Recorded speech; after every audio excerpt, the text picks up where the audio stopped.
अऊज़ु बिल्लाहि मिनश्शैतानिर्रजीम बिस्मिल्लाहिर्रहमानिर्रहीम नहमदुहु व नुसल्ली अला रसूलिहिल करीम अम्मा बाद रब्बी इश्रह ली सदरी व यस्सिर ली अमरी वहलुल उक़दतम मिन लिसानी यफ़क़हू क़ौली रब्बी ज़िदनी इल्मा रब्बी ज़िदनी इल्मा रब्बी ज़िदनी इल्मा।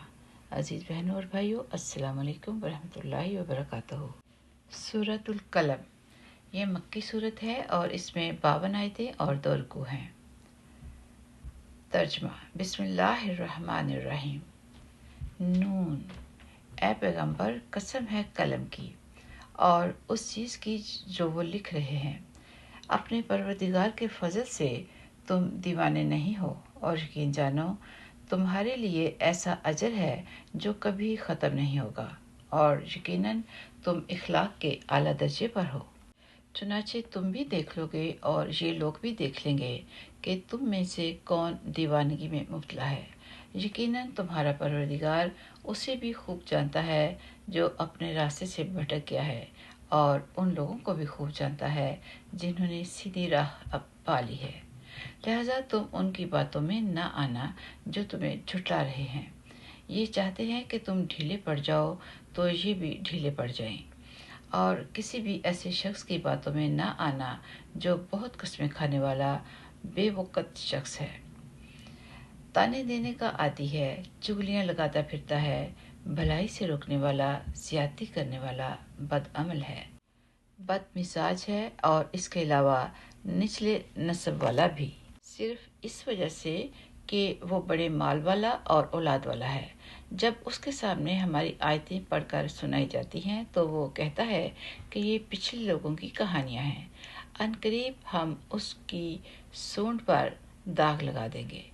हमने उन मक्का वालों को इसी तरह आजमाइश में डाला है जैसे एक बाग वालों को उस वक़्त आजमाइश में डाला गया था जब उन्होंने कसम खाई थी कि सुबह होते ही हम इस बाग का फल तोड़ लेंगे, और ये कहते हुए वो कोई इस्तिस्ना नहीं कर रहे थे। फिर हुआ ये कि जिस वक़्त वो सो रहे थे उस वक़्त तुम्हारे परवरदिगार की तरफ से एक बला उस बाग पर फेरा लगा गई, जिससे वो बाग सुबह को कटी हुई खेती की तरह हो गया। फिर सुबह होते ही उन्होंने एक दूसरे को आवाज़ दी कि अगर फल तोड़ने हैं तो अपने खेत की तरफ सवेरे निकल चलो। चनाचे वो एक दूसरे से चुपके चुपके ये कहते हुए रवाना हुए कि आज कोई मस्कीन तुम्हारे पास उस बाग में न आने पाए, और वो बड़े ज़ोरों में तेज तेज चलते हुए निकले। फिर जब उस बाग को देखा तो कहने लगे कि हम ज़रूर रास्ता भटक गए हैं।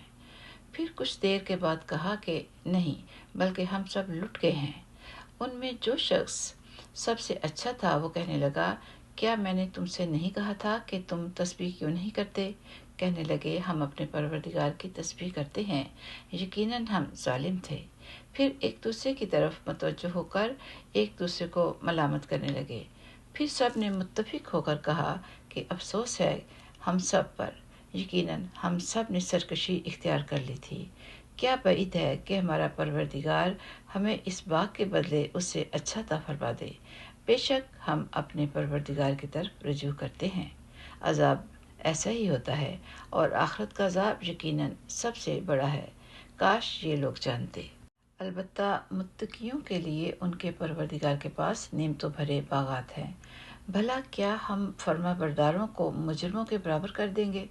तुम्हें क्या हो गया है? तुम कैसी बातें तय कर लेते हो?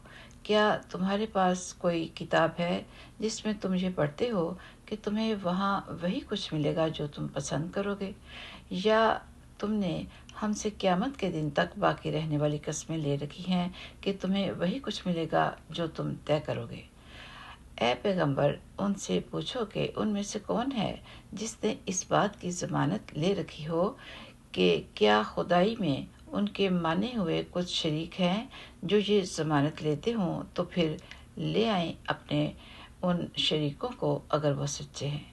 जिस दिन साख खोल दी जाएगी और उनको सजदे के लिए बुलाया जाएगा तो ये सजदा नहीं कर सकेंगे। उनकी निगाहें झुकी हुई होंगी, उन पर जिल्लत छाई हुई होगी। उस वक़्त भी उन्हें सजदे के लिए बुलाया जाता था जब ये लोग सही सालिम थे। उस वक़्त कुदरत के बावजूद یہ انکار کرتے تھے۔ لہٰذا اے پیغمبر، جو لوگ اس کلام کو جھٹلا رہے ہیں انہیں مجھ پر چھوڑ دو۔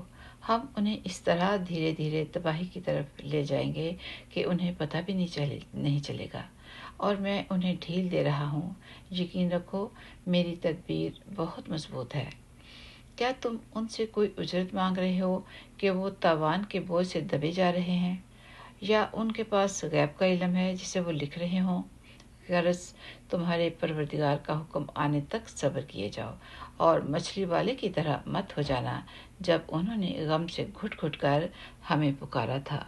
اگر ان کے پروردگار کے فضل نے انہیں سنبھال نہ لیا ہوتا تو انہیں بری حالت کے ساتھ اسی کھلے میدان میں پھینک دیا جاتا۔